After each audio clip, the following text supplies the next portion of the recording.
अगला प्रश्न है 2 नंबर, क्योंकि एक में क्या था, सत्य और असत्य बताना था, ये 2 नंबर है। इसका भी स्वरूप थोड़ा सा अलग है, लेकिन इसमें भी ये जानना चाहता है कि आपका कॉन्सेप्ट बना है कि नहीं। तो बिल्कुल आसान है, देखिए प्रश्न को पढ़ते ही उत्तर आ जाएगा। बोल क्या रहा है, क्या सभी धनात्मक पूर्णांक के वर्गमूल अपरिमेय होता है? सभी जैसे है वैसे ही सतर्क हो जाइए। परीक्षा में मान लीजिए आपको किसी प्रश्न का उत्तर नहीं आता है और इस तरह का प्रश्न है, तो जैसे ही सभी या प्रत्येक लिखा है तो आप तुक्का भी मार सकते हैं, क्योंकि सभी या प्रत्येक पे लागू जनरली नहीं होता है। तो एक तुक्का मारने का तरीका, लेकिन अगर आप अच्छे से पढ़ेंगे तो वो नौबत आपको नहीं आएगा। क्या बोला है, क्या सभी धनात्मक पूर्णांक के वर्गमूल अपरिमेय होता है? तो देखिए पूर्णांक क्या होता है, ऋणात्मक संख्या, धनात्मक संख्या और शून्य के समूह को पूर्णांक बोलते हैं। तो देखिए सभी पूर्णांक के वर्गमूल अपरिमेय होता है, तो क्या सबका वर्गमूल अपरिमेय ही होगा? देखिए मान लीजिए हम लिखते हैं यहाँ पे √9, तो इसका क्या आता है, 3 आता है। इस तरह से लिखेंगे √4, मान लीजिए बहुत सारा है तो इसका 2 आता है।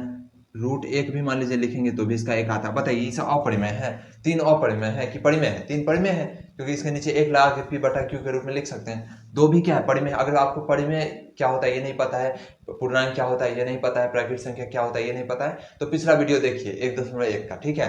क्योंकि लगातार पढ़िएगा तो ही मजा आएगा और सीखिएगा बेहतरीन ढंग से। पढ़ लिए हैं तो कोई दिक्कत नहीं, कहीं से भी पढ़ें, लेकिन समझ के पढ़िए, नॉलेज लेके पढ़िए। तो देखिए 3 ये क्या है, परिमेय संख्या, लेकिन इस कथन के अनुसार क्या है, सभी धनात्मक पूर्णांक के वर्गमूल अपरिमेय होते हैं, जो कि गलत है। यहाँ देखिए धनात्मक पूर्णांक है, यहाँ धनात्मक पूर्णांक है, यहाँ भी धनात्मक पूर्णांक है, उसका वर्गमूल है, लेकिन यहाँ परिमेय अपरिमेय है ही नहीं, यहाँ तो परिमेय है, तो ये गलत हो गया। अगर यहाँ पे आता अपरिमेय तब सही होता। तो इस तरह से ये कथन गलत है, सब पे लागू नहीं होता। हाँ बहुत सारा का होता है जो आ जाता है अपरिमेय ही, लेकिन जैसे √7 लिखेंगे तो √7 तो यही हो जाएगा, तो ये अपरिमेय है तो यहाँ लागू हो रहा है, लेकिन हर जगह लागू हो ऐसा जरूरी नहीं है। तो चलिए अब इसको लिख देते हैं उत्तर को बेहतरीन ढंग से, इसको मैं मिटा देता हूँ।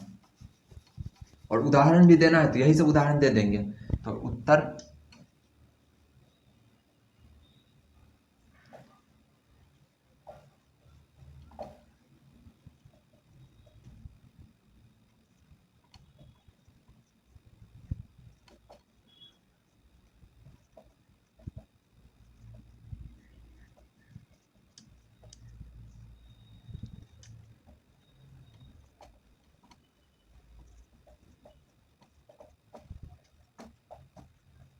उदाहरण, ठीक, उदाहरण आपको लिख देना है। जैसे √1 बराबर क्या लिख सकते हैं, 1, जो कि क्या है, परिमेय है।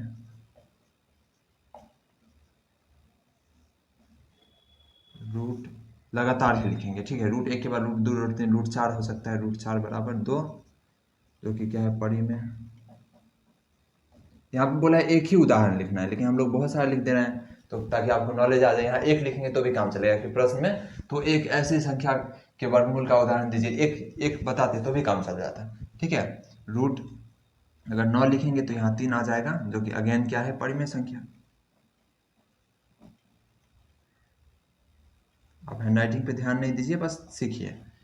और √9 के बाद अब लगातार 10, 11, 12, 13, 14, 15, 16,